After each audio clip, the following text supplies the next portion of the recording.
Today we continue reading from chapter number 3 entitled Karma Yoga.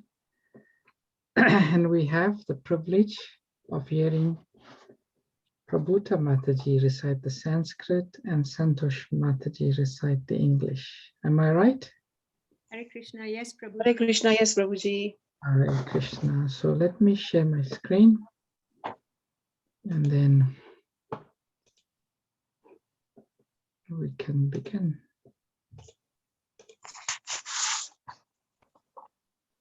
So we're starting at text number, is it 23 today? That's right, Prabhuji. Okay, when you are ready, you can begin, Mataji. Please accept my humble obeisances, Prabhuji, and all the Vaishnavas. Hare Krishna. Om Namo Bhagavate Vasudevaya. Om Namo Bhagavate Vasudevaya. Om Namo Bhagavate Vasudevaya. Chapter 3, text 23. Yadi yaham na varteyam jatu karmanyatandrita mama vartanu vartante manushya partha sarvashah. For if I ever failed to engage in carefully performing prescribed duties, O Partha, certainly all men would follow my path. Text 24.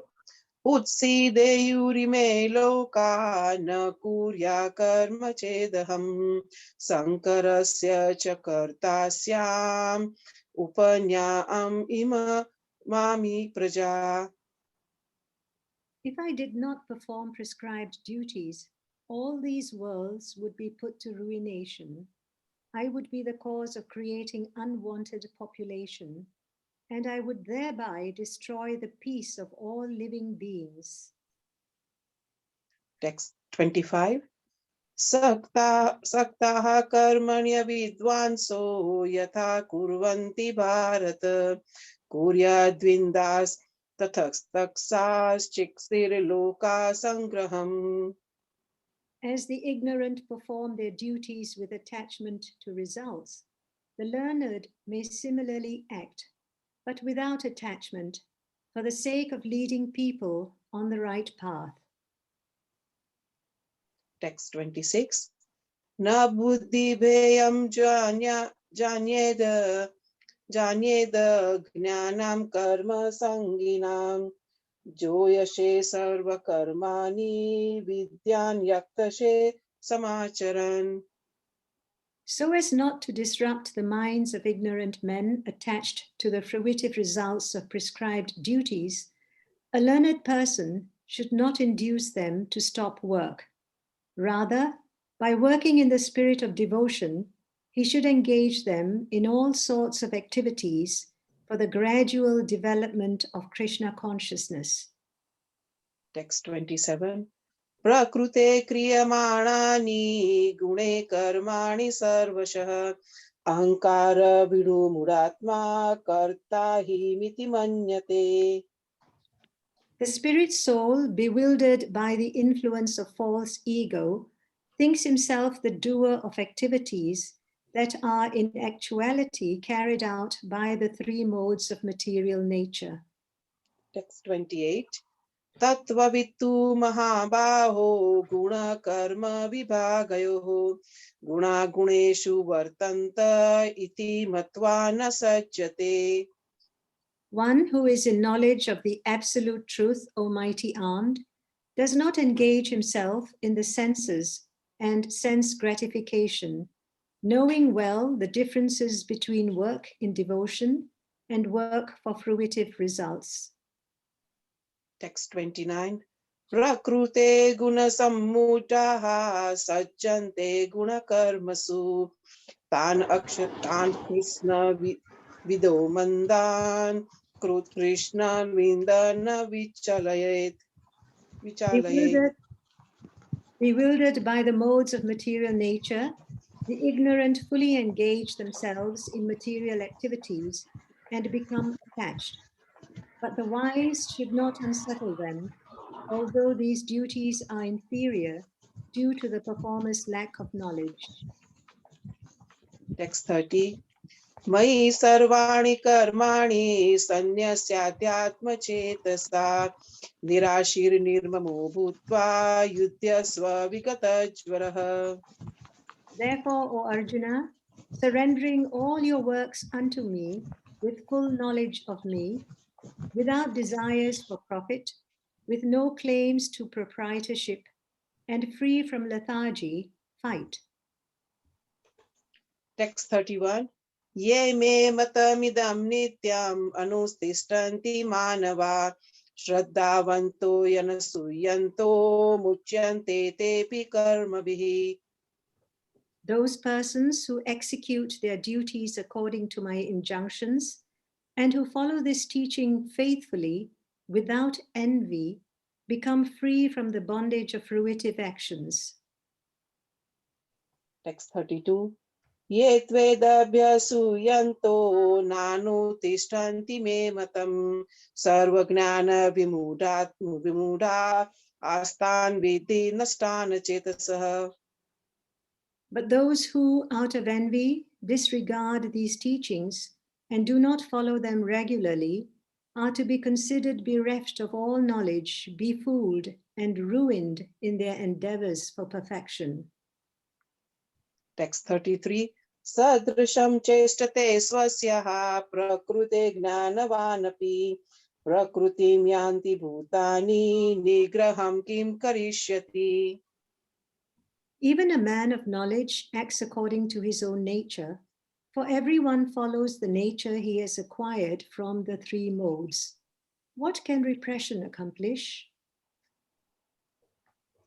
Text 34. इन्द्रियेन्द्रियास्यार्थे रागद्वेषो व्यवस्थितो त्योर्नवशमागच्छैतौ हास्य परिपन्थिनौ. There are principles to regulate attachment and aversion pertaining to the senses and their objects. One should not come under the control of such attachment and aversion because they are stumbling blocks on the path of self-realization.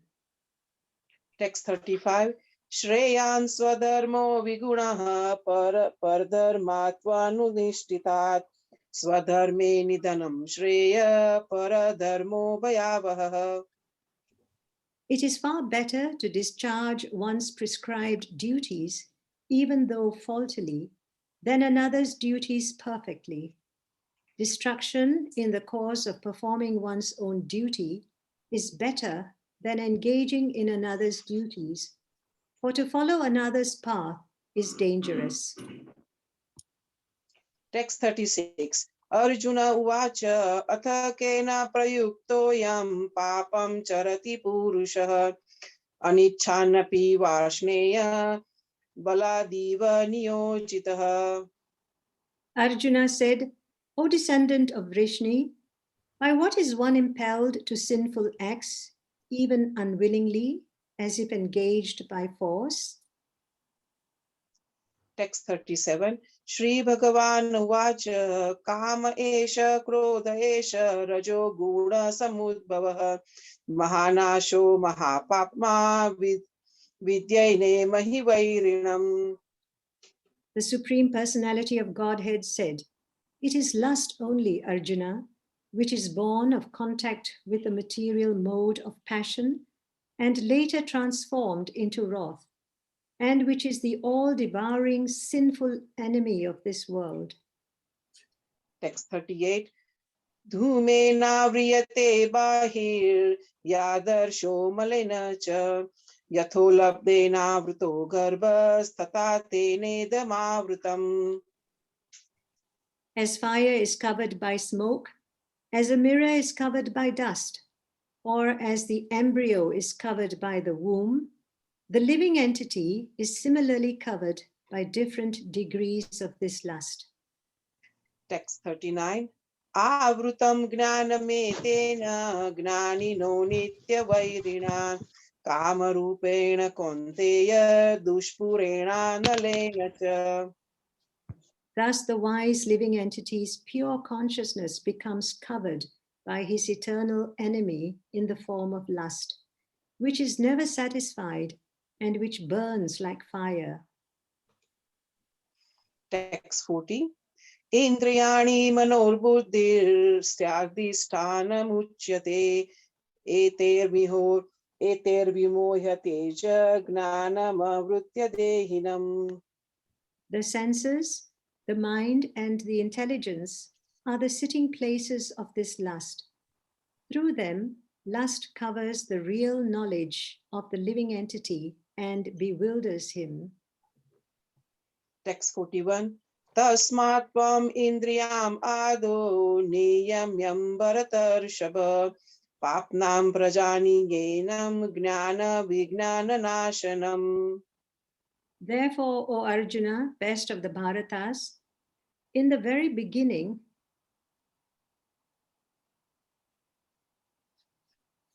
Text 42. Indriyani paranyahuri indriyebhyam paramam mana manasastu parabuddhyor buddhe paratastu saha. the working senses are superior to dull matter. Mind is higher than the senses. Intelligence is still higher than the mind. And he, the soul, is even higher than the intelligence. Text 43. Evam buddhe param buddhva sanstabhyatmanamatmana jahi shatrum mahabaho kama rupam durasadam.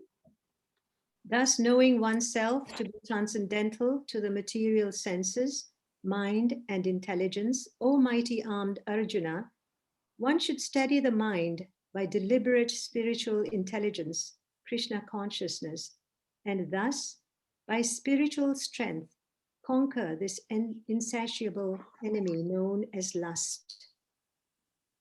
Hare Krishna. Hare Krishna. Thank you. Hare Thank you, Krishna. Prabhuji. Please forgive my any mistakes in pronunciation. No, I didn't notice much mistakes. Thank you, Prabhuta. Thank you, Santosh Mataji. Hare Krishna. Welcome, dear devotees, to today's session, chat session. Today we continue reading chapter 3, Karma Yoga. And we shall be doing text number 36 today.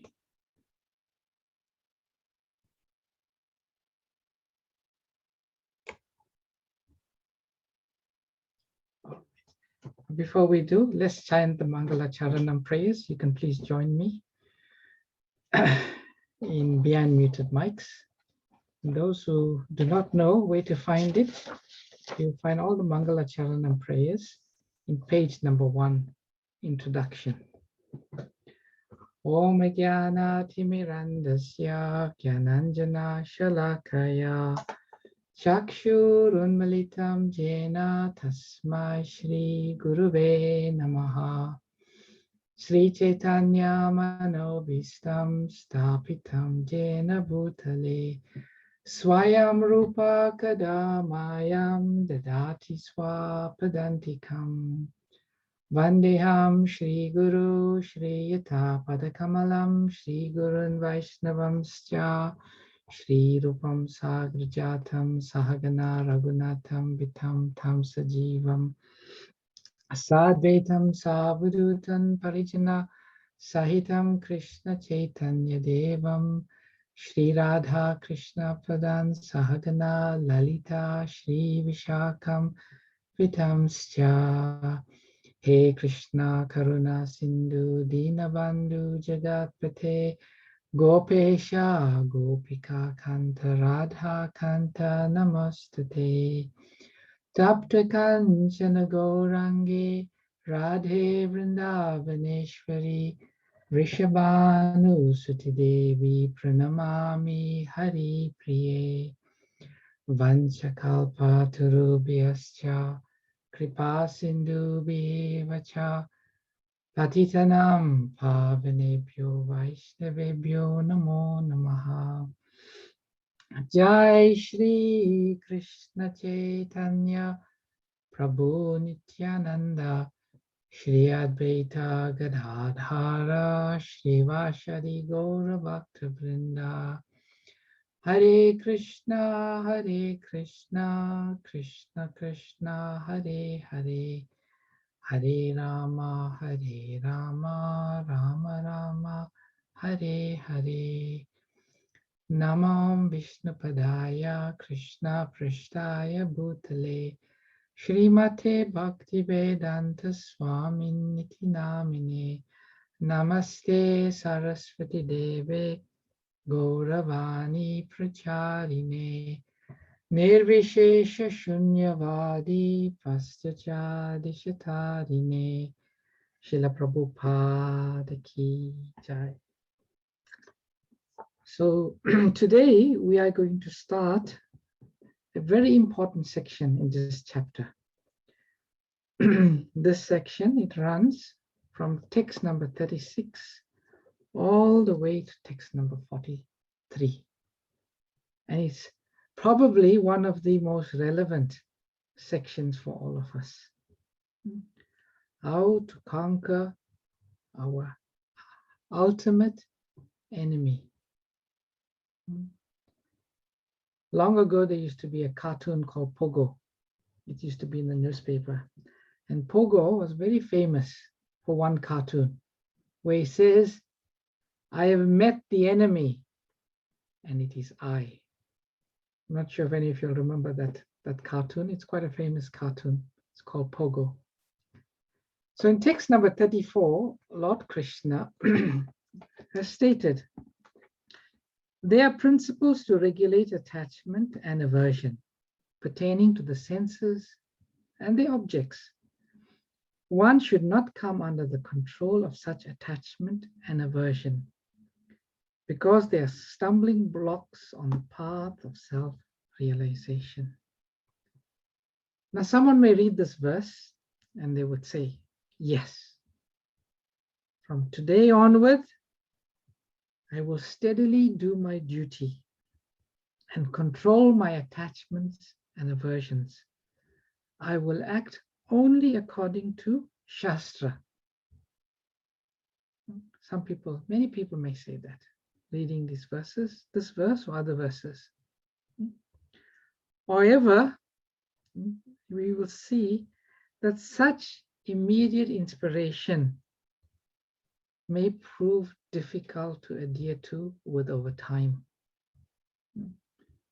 Arjuna, being aware of this reality, he asks Krishna a very important question. And this is text number 36. Arjuna uvacha attakena prayukto yam papam charati purashaha anichana pibharsneya balad iva niyojitaha. Word for word synonyms. Arjuna uvacha. Arjuna said, Ata, then, kena, by what? Prayuktaha, impelled. I am one. Papam, sins. Charati, does. Purushaha, a man. Anichan, without desiring. Api, although. Varsneya, O descendant of Vrishni. Balat, by force. Eva, as if. Niyojitaha, engaged. Arjuna said, O descendant of Vrishni, by what is one impelled to sinful acts, even unwillingly, as if engaged by force? Purport by Srila Prabhupada. A living entity, as part and parcel of the Supreme, is originally spiritual, pure, and free from all contaminations. Therefore, by nature, he is not subject to the sins of the material world. But when he is in contact with the material nature, he acts in many sinful ways without hesitation, and sometimes even against his will. As such, Arjuna's question to Krishna is very sanguine as to the perverted nature of the living entities. Although the living entity sometimes does not want to act in sin, he is still forced to act. Sinful actions are not, however, impelled by the supersoul within, but are due to another cause, as the Lord explains in the next verse.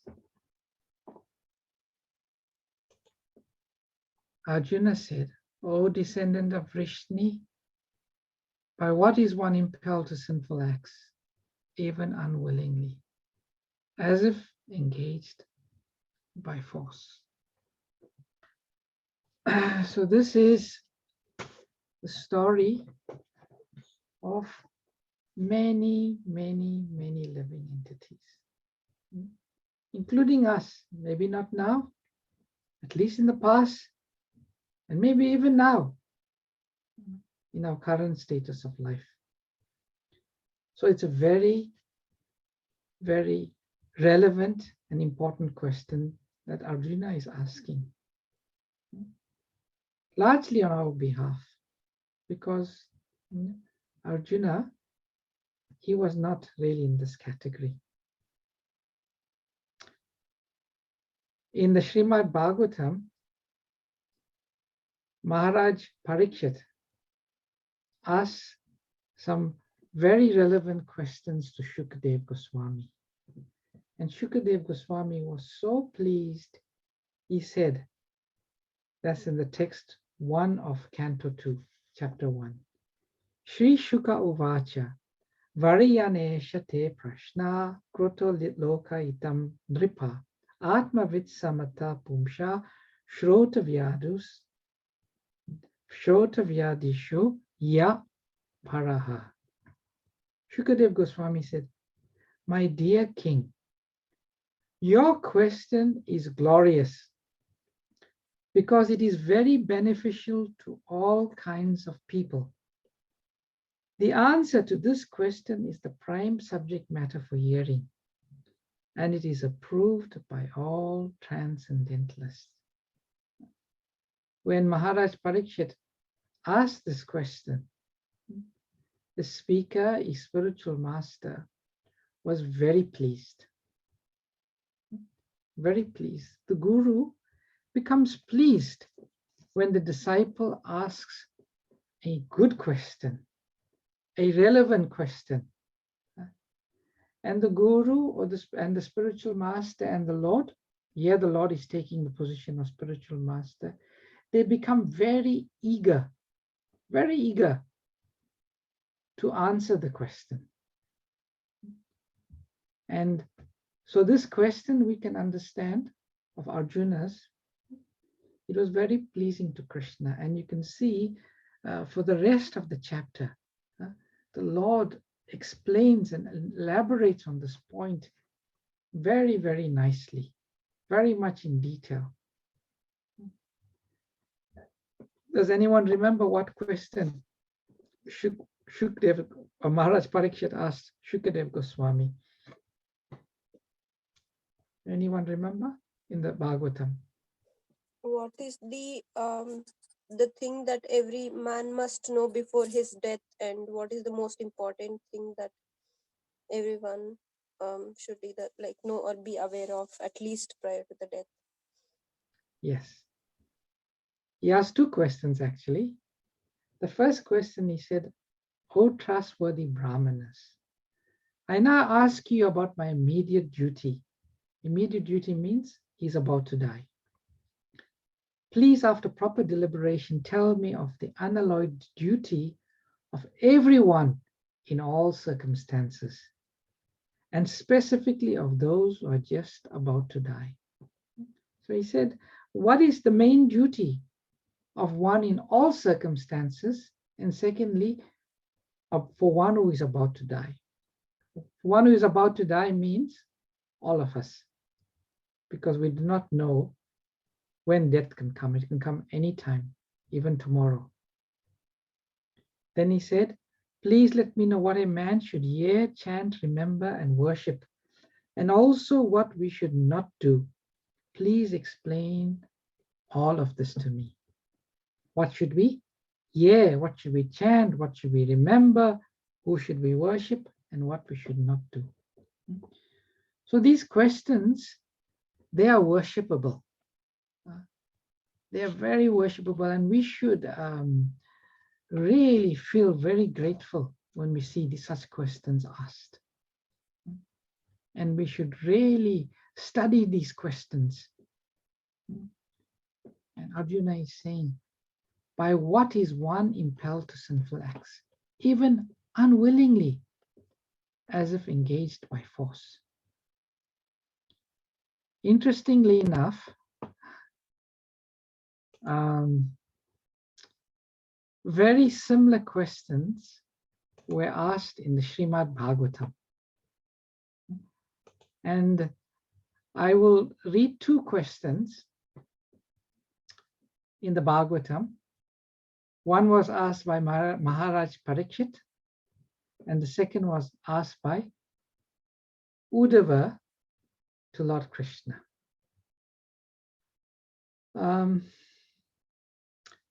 So in the Srimad Bhagavatam, can anyone remember what does the 5th canto of Srimad Bhagavatam end with? A description of what? Any scholars of the Srimad Bhagavatam?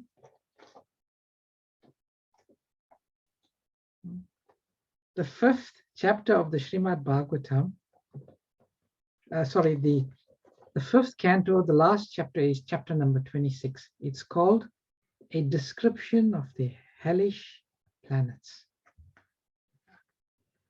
And in this chapter, Shukadev Goswami explains what happens in the hellish planets. For each of the sins, which hellish planet does one go to? And what type of suffering does one undergo? I'll just read to you one or two. One hellish planet is called Andakupa.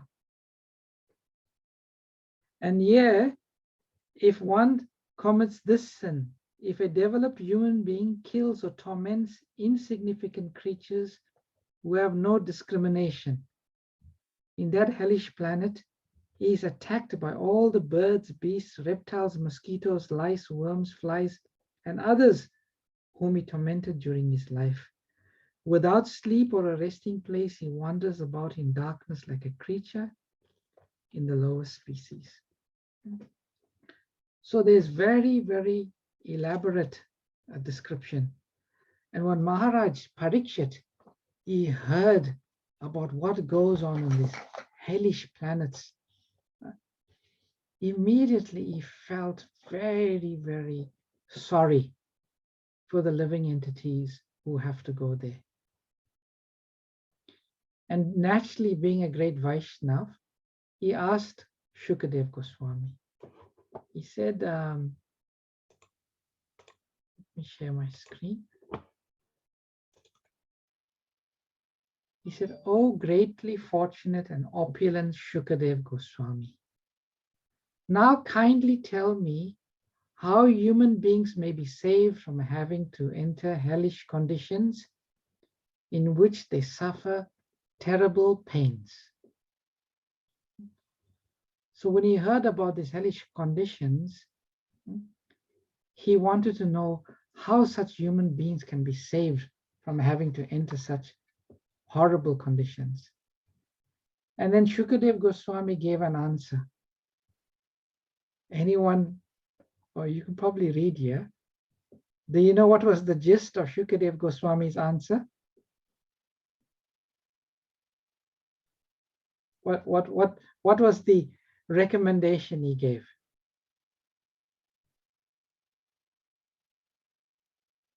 He spoke about the process of atonement.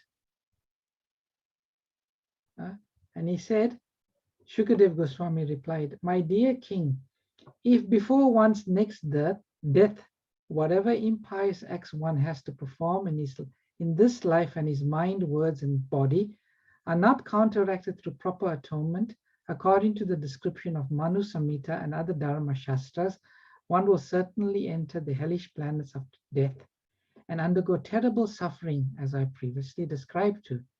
Therefore, before one's next death comes, as long as one's body is strong enough, one should quickly adopt the process of atonement according to Shastra. Otherwise, one's time will be lost and the reactions of his sins will increase. As an expert physician diagnoses and treats a disease according to its gravity, one should undergo atonement according to the severity of one's sins." So that's what Shukadev Goswami recommended. Actually, that is not what he really wanted to recommend. He was just testing Maharaj Parikshit. And there's also another similar exchange goes on. And actually Maharaj Parikshit, being very, very sharp, he didn't accept this answer by Shukadev Goswami. And Maharaj Parikshit, he said, "One may know that sinful activity is injurious for him because he actually sees that a criminal is punished by the government and rebuked by people in general. And because he hears from scriptures and learned scholars that one is thrown into hellish conditions in the next life for committing sinful acts. Nevertheless, in spite of such knowledge, one is forced to commit sins again and again, even after performing acts of atonement. Therefore, what is the value of such atonement?" So Shukadev Goswami said, "I don't think what you're recommending, this atonement, very respectfully, he said, I don't think this is the answer. Because by practical experience, we can see people perform atonement, but very quickly they start to do the same sinful activities again." In the purport, Prabhupada talks about in the Christian religion, they have this custom of confession. You would go to the church, there'll be a little chamber, there's a screen, so the priest will be on one side, the confessor will be on the other side, and then the person will confess. "I did so much things bad this week. May I be forgiven?" But one will notice that the same people will come and they'll confess again and again for the same sin. Actually, there's one true story, and I think I may have told it again, but I'll tell it again. There was actually a Christian priest, Catholic priest. He was hearing the people come and confess. And with time, he could detect from the voice, same person is coming and confessing the same thing. So he started to wonder about this process of confession. He started to think this process of confession cannot be very effective because the people are coming and confessing again. And he thought, let me see if there's some other process which is so powerful that can completely free one from committing sins again. And it so happened that same minister, one day he received one of Srila Prabhupada's books. He read it, he became convinced of the philosophy of Krishna consciousness, and he became a devotee. And Maharaj Parikshit goes on to say, sometimes one who is very alert so as not to commit sinful acts, is victimized by sinful life again. I therefore consider this process of repeated sinning and atoning to be useless. It is like the bathing of an elephant, for an elephant cleanses itself by taking a full bath and then throws dust over its head and body as soon as he returns to land. He gave an example. The elephant will go, he'll take a bath in the river or the pond, and as soon as it comes out, what the elephant does, it takes dust and throws up on itself again. So this question was asked by Maharaj Parikshit. And he says, why? Why do people, and what is the cure for this? And then in the 10th canto, 11th canto, sorry, a very similar question was asked by Uddhava to Lord Krishna. Let's see what Uddhava asks.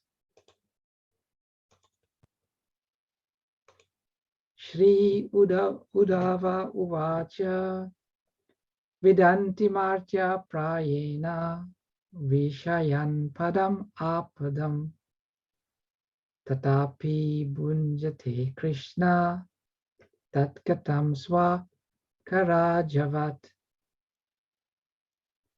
Uddhava said, my dear Krishna, generally human beings know that material life brings great future unhappiness. And still, they try to enjoy material life. My dear Lord, how can one in knowledge act just like a dog, an ass, or a goat? Again, Uddhava is asking a very similar type of question. People are in knowledge. People know from personal experience. They've been through it all. But somehow or the other they forget. Sometimes it's in Bengal, in Bengali there's a proverb. It's called crematorium renunciation.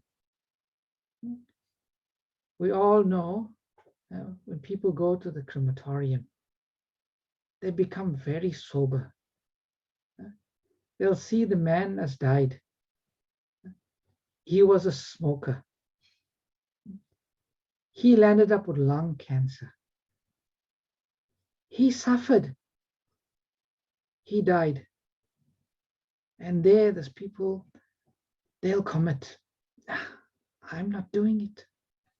Just look at the suffering. I'm not doing it. But as soon as they even come out, they may light the cigarette. That is the nature. The living entities, they forget. So in these verses, the Lord is going to explain. Not only explain the immediate cause. The Lord is going to explain the root cause. In any problem, one should not try to only address the symptoms. One should always try to address the root cause. If one doesn't address the root cause, one may temporarily address the symptoms. But the symptoms will reappear if the root cause is not addressed. Therefore, the Vedic literature, especially Srimad Bhagavatam and the Bhagavad-Gita deals with the root cause of all problems we experience in life. So from the next verse onwards, Lord Krishna is going to very elaborately explain about how the living entity finds themselves in the situation. Although they may want to go down a certain path, but still almost by force, Arjuna says, one is impelled to act in a certain way, almost unwillingly. Even in our own spiritual life, even in our own Krishna consciousness, we may do this. Actually, this whole process is so wonderfully explained in a book called Madhurya Kadambini by Srila Vishwanath Chakravarti Thakur. He explains how in the beginning the devotees, they get very fired up. From tomorrow, I will get up 4 o'clock in the morning. I will chant all 16 rounds without fail. I will make sure I read 1 hour of Bhagavad-Gita every day. I will control my senses. I'll only eat as much as necessary, only when I'm hungry. I will serve the Vaishnavas. We make so many vows. And Srila Vaishnava Chakravarti Thakur, he has I can't remember the phrase, but he has a phrase for that.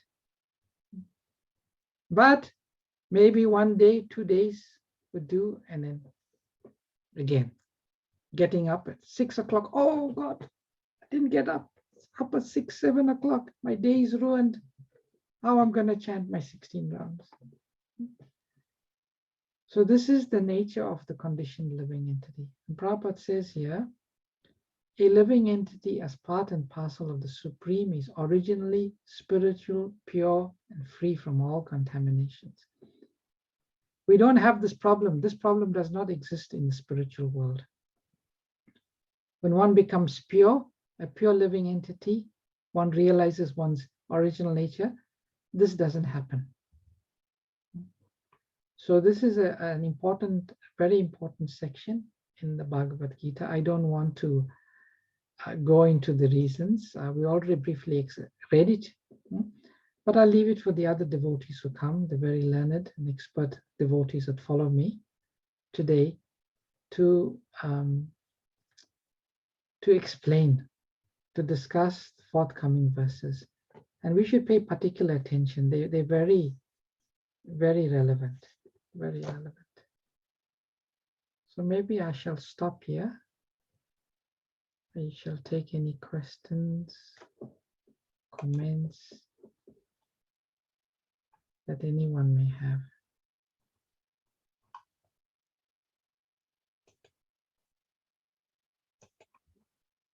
We should, Prabhupada says, we should never think when we read this verse, this does not apply to us. A devotee is always praying to Krishna, please protect me, please protect me, please protect me from sinful activities by being swayed away from our devotional service. So we should embrace these verses. Yes? Hare Krishna, Prabhuji. Hare Krishna. Yeah, I'm actually looking for the answers for this question. As you said, I think, we are definitely being forced without knowing as well. Because sometimes I'm getting some WhatsApp videos, I'm seeing like, in the chapati flour or some rice flour, some people are mixing the cow bones powder. And even I heard in the milk, say they make something so that to stay for longer. So I'm looking for even, I live in Birmingham, so I'm looking Birmingham to start the Ahimsa milk so that at least one part of this sin I can get away. But I heard that, most of the supermarket milks, we get it, they put some face oil or something so that they will stay longer, not expire quickly. So yeah. Yeah, everything is tainted in Kali. So we don't know what we are eating, what we are doing. and we can't stop buying everything from outside. So something we have to buy outside. True. I'm looking forward for answers. Same here, Prabhuji. Very curious to know the answers. It happens, at least with me. I don't know if all of us, but it definitely happens with me. So really looking for the answer and to work on it. If you can please help. Yeah, this verses that the Lord explains in the following is so nicely explained. So nicely explained. You know, in this world, there are people, big philosophers, so many books on philosophy, so many self-help books, so many best-selling books. But because the authors, they are still under the modes of material nature, they cannot give us the root cause. They may talk about symptoms. I mean, how many people go on self-help courses? How many people buy self-help books? But how many people actually turn their lives around? It's difficult because they do not know how the modes of material nature act. They do not know how lust acts. They do not know how they're being forced to act. So we should preach these knowledge from Bhagavad-Gita, because this is the only knowledge that can free the living entities. Can free us, firstly free us. Let us practice first. Let us do the experiment. Let's see how it transforms our lives. And then we can preach this with greater and stronger conviction to others. Any other questions and comments? Hare Krishna, Prabhuji. Hare Krishna. Mataji. So, Prabhuji, atonement is not just about verbalizing it, isn't it? It's about remorse on what you have done or what has happened. So, Yeah. in that case, if Parikshit Maharaj accepted the curse, is that part of an atonement kind of process? No. Yeah. Atonement is generally, he was not really interested in atonement. Atoning is like, atonement really deals with the, with the superficial causes. Actually, in the Bhagavatam, one point, there were many sages that gathered around Parikshit. So some of the sages, they discussed, and they are considered, let us get the nectar of immortality. We'll get this nectar of immortality and we'll give it to Parikshit Maharaj, and then he will be saved. When Shukadev Goswami heard these sages talking like that, he became very angry with them and he chastised them. He says, why are you recommending something that cannot give him his ultimate benefit? This nectar of immortality cannot give him his ultimate benefit. It is only Krishna Katha. Only the messages of Krishna will give him his ultimate benefit, cure the root cause. So Maharaj Parikshit wasn't looking for that. And he even himself, he wasn't interested. So many sages came to him and said, you know what, we can give you methods and processes by which you can counteract the curse. He said, no, I'm not interested in that. That doesn't appeal to me. Being a devotee of Lord Krishna, he was interested in becoming fully absorbed in the service of the Lord. So Maharaj Parikshit's situation was not one of atonement. You can see even here, although Shukadev Goswami was telling him, in the Shastras, there are so many processes for atonement to cure these people from the hellish condition. He wasn't interested. Thank you, Prabhu. So that means that by listening to Krishna Katha, our propensity of committing sin is destroyed slowly. Yes, yes, yes, that's it. You know, the example we give sometimes is like, seeds, mustard seeds or other seeds, you throw them on the ground. What will happen? They will sprout again. But if you fry them on the pan and then you throw them in the ground, they won't sprout again.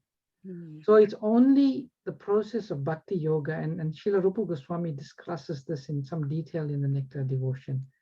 Bhakti yoga is the only process can go and completely fry even the seeds of sin, the proclivity to sin.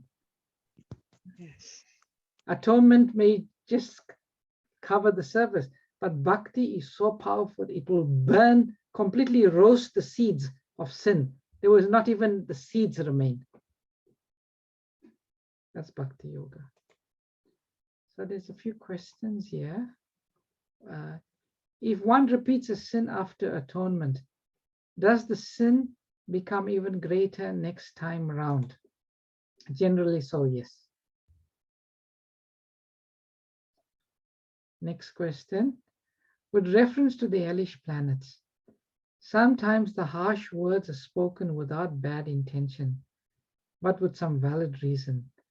This action deserves how much of a hell according to scriptures, and what can be the atonement for the same? Thank you. So I'm not sure. There are so many atonements there in the scriptures, but Srimad Bhagavatam doesn't deal with atonement. Srimad Bhagavatam says, what is the biggest sin? What is the biggest sin? No. Srimad Bhagavatam says, the biggest sin is to turn our back towards Krishna, to turn away from Krishna. This is the root cause. Like in the next verse, Krishna will explain what is the cause of what's described in this verse, and lust. So the root cause is we have turned away from Krishna. And after turning away, the first thing that happens is the lust appears. In the Chaitanya Charitamrita, Srila Krishnadas Kaviraj Goswami gives the definition of lust and the definition of love. He says, love means to desire Krishna's gratification. Lust means to desire our own personal gratification. That is the root cause. And that's what Bhakti Yoga does. Bhakti Yoga addresses the root cause. So Surabhi Mataji, we do not worry very much, because Krishna says in the Bhagavad-Gita in 1866, Sarva Dharmam Parityaja Maham Ekam Sharanam Praja Aham Tvam Sarva Papebhyo Mokshasyami Masuchaha. Now just surrender unto me, and I will protect you from the reactions of all your sins. The moment one surrenders to Krishna, Krishna says, I will protect you. You don't have to worry. You don't have to do anything else. You don't have to do any atonements. You simply surrender to me. Do not fear, Krishna says. Do not fear. I will protect you. I will protect you.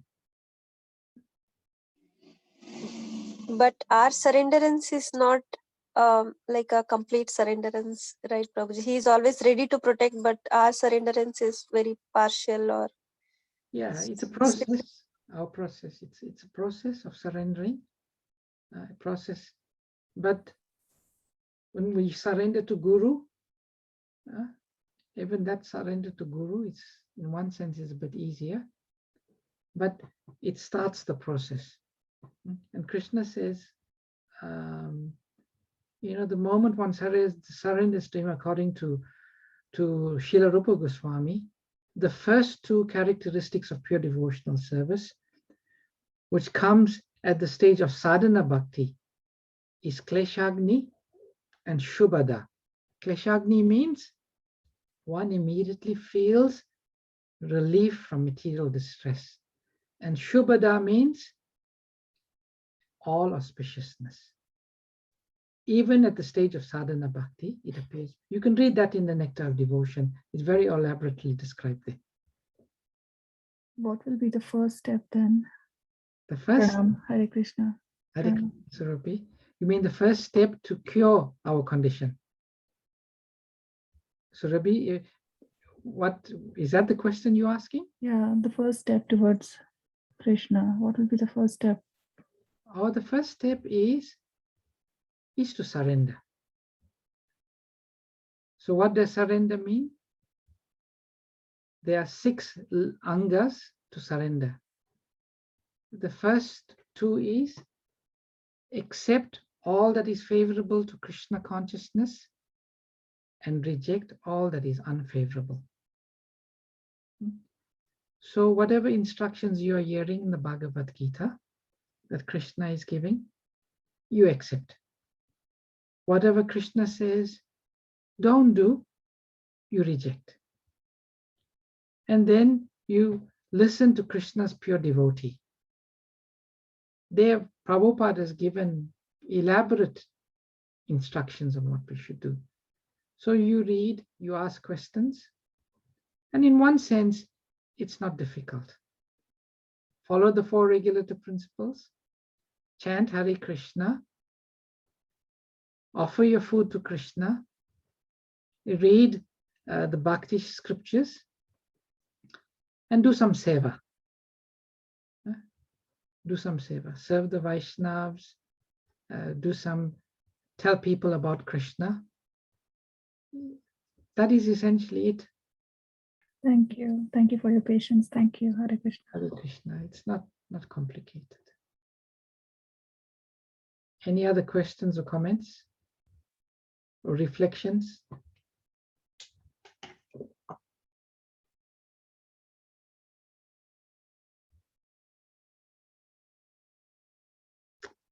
Okay, I can see most of y'all are very fixed up devotees. I'm looking at your names here.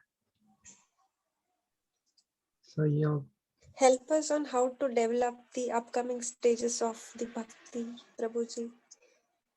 Upcoming stages of Bhakti. Yeah, I mean, like the elevators, like starting from Anartha Nivritti, and then you just go up. How do we try? What efforts should we make from our side to go up the ladder to those stages? Srila Rupa Goswami gives 64 items that we can practice in our life.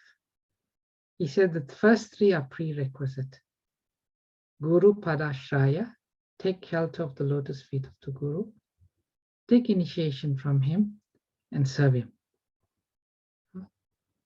So at least if we are not even done that, we should develop the desire to do that.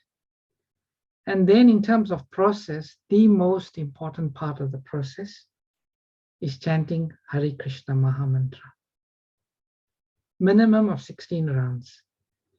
Those who are serious about Krishna consciousness, those who are serious about wanting to follow, Prabhupada said minimum 16 rounds. So we chant Hare Krishna, and then Srila Rupa Goswami has explained the 5 very potent ways by which we can very rapidly develop our bhakti. Chant the holy names, worship the deity, associate with devotees, reside in a holy place, and read and study Srimad Bhagavatam. We should incorporate that in our lives. Srila Prabhupada used to say, Krishna consciousness is so simple that we can miss it. It's so simple that we can miss it. And then he also went on to say that Krishna consciousness is simple for the simple-hearted, and it is very complicated for those complicated. So we should be simple in our, how we take the instructions. It's all there. It's all there. So someone's asking the question, does looking after elder parents is seva?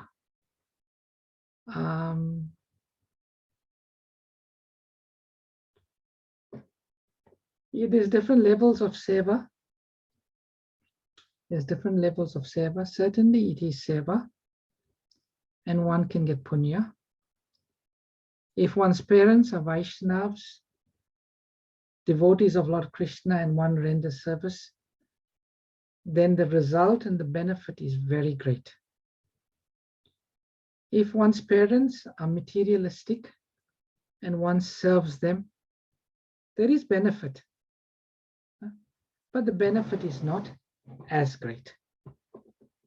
But certainly serving elderly, according to Vedas, it is seva. Surabhi is asking, is seva only in temples? Can we help the needy? Is seva? Yes, Surabhi, it's not only in the temple. Serving others is also seva. But one needs to know what is the best way to serve others. One can open hospitals. One can open schools. One can feed the hungry. But that gives temporary relief to the suffering souls. The best way we can serve others, according to our acharyas, according to Srila Prabhupada, is to give them Krishna consciousness. Don't give them ordinary food, give them Krishna prasadam. Give them knowledge. Give them knowledge by which they can become free from the suffering forever. Not only for 1 year, not for 2 years, not for 1 lifetime, not for 2 lifetimes, but for all lifetimes. That, according to Bhagavatam, is the best service we can do for others. Help them realize the spiritual nature as servants of Krishna. That is the highest seva. There are different levels of seva, but the highest is to help a person become Krishna conscious. Is that okay, Surabhi? Thank you. Hare Krishna. Hare Krishna. Thank you. There are lots of do's and don'ts in the Bhagavad-Gita. Is there a summary of them anyway? Yes. Srila Rupa Goswami said, you take all the do's and the don'ts in all of the Vedic scriptures and you condense them in one do and don't. What will that be? Srila Rupa Goswami gives. Always remember Krishna and never forget him. Yes, yes. Smartavya satatam Vishnu. Vishmartavya now jatuchit. So the essence of all the do's and don'ts is to come to the point of remembering Krishna. And also Prabhupada also summarized it. You know, sometimes when you got a cold, you can take 1 tablet for fever. You take 1 tablet for cough. You take another treatment for sore throat. You can take many different, or sometimes you'll get 1 pill that has got the remedy for the sore throat, for the fever, for the headache, for the bodily pains and everything. And it is said in the path of Dharma, that ultimate pill that's got all of the cures in it is the chanting of the holy names of Krishna. Hare Krishna, Krishna Krishna, Hare Hare, Hare Rama, Rama Rama, Hare Hare. If one follows this process, the chanting of Hare Krishna, all the do's and all the don'ts are automatically achieved. and one automatically remembers Krishna. That is the teaching of Sri Chaitanya Mahaprabhu, and that's what Srila Prabhupada came to give. Is that okay, Mataji or Prabhu, who asked this question? Okay. May I ask one last question about seva that you just mentioned? Yes, If that's okay, just 1 minute. Sure. Thank you. The seva that you just said about, if a person is hungry, I mean, if a person without, anything on him or her is hungry, so will we give him food first, or will we give him a book first about Bhagavad-Gita to read? Prabhupada said we'll give them food first, Krishna. Okay, that answers my question. Thank you so much. We'll give them Krishna Pai. Otherwise, the knowledge, they won't be able to take it because their stomachs are hungry. We feed them first. Yeah. Thank you. Pranam. Thank you. Hare Krishna. Krishna Prashadam. Prabhuji, how can we help our family members who are helping us in our Krishna consciousness, but themselves they are not ready to take the shelter of Krishna? How to help them? Yeah. It is said the best way you can help them by showing the best example in yourself. People, there's a saying, actions speak louder than words. If they can see how you yourself, you're becoming more peaceful, you're becoming more happy, you're becoming more surrendered, you're becoming more of the person that they would want to be, then they will think there is something in this Krishna consciousness. And they may want to inquire. But if we are, angry, crabby, are not good in our own relationships, we are not tolerant, we are not compassionate, they'll think this is all theoretical. Why should I follow? So it starts with us. Let us practice, let us show the ideal example of Krishna consciousness.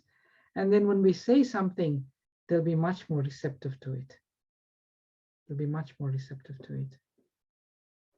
Okay, so just in case if the person, if the relationship breaks or the person passes away before they adopt Krishna consciousness, but will there be any help to them? Yes. So just because they've helped us in progressing in the Krishna consciousness? Yes, if you become a pure devotee, I'm not sure, is it 18 generations before you and 18 generations after you, they all become liberated. At some point, they will become liberated. So they will get the benefits like your parents. If you become a pure devotee of Krishna, they will get tremendous benefit. They'll become freed of whatever sins they've committed. They'll become freed of any difficult situation they are in. And ultimately, they will be given the opportunity to become Krishna conscious. So that's how we help, by becoming a pure devotee of Krishna. Okay, so say for instance, my father helped me in chanting and all that processes, but then now he's no more, and I'm not a pure devotee, of course, and then I may take couple of births for sure. Probably, maybe in my next 100th birth. So that doesn't mean my current father will not get any help because he's not under that 18 generations category. Oh no, he will. Actually, Srila Bhakti Siddhanta Saraswati Thakur said for a devotee following Krishna consciousness, maximum 3 births. First birth, Kanishta Adhikari. Second birth, Madhyam Adhikari. Third birth will be Uttama Adhikari. So only 3 births maximum for you. Really? Yes. That's such a good news. That's really very sweet. Thank you. I'm very pleased to hear that. Yeah, only 3 births. That's Srila Bhakti Siddhanta Saraswati Thakur said. But our progress is like really, really slow. We hardly live for some years, 50, 60, 70, 80 years. And then, most of the times we are engaged in either the jobs or this, that, etc. And we are not able to make much of progress in Krishna consciousness. So It will come. Just be patient. Be patient. thank Practice, you. it will come. Yeah. Thank you very much. Hare Krishna. Hare Krishna. I didn't realize the time, dear devotee. Sorry, I went over time. We'll stop here. Yes, but I'm sure it was helpful for everybody. Make So, the best use of the time. no, yeah, it's okay. It's okay. Yeah, we shall make best use of our time in practicing Krishna consciousness. So we'll conclude here. Let us offer our respectful obeisances unto all the Vaishnava devotees of the Lord, who are just like desire trees, for they can fulfill the desires of everyone, and they are full of compassion for the fallen conditioned souls. Panchakalpa Tirubhascha, Patitanam Pavanebhyo Vaishnavibhyo, Antipodi Vaishnava, Thank you so much, Prabhu, for the Srila wonderful Prabhupada Hare ki Krishna, jai. Prabhu. Hare Hare Krishna. Krishna, Hare Krishna. Thank you, Prabhuji. Thank you, dear devotee. Prabhuji for nice.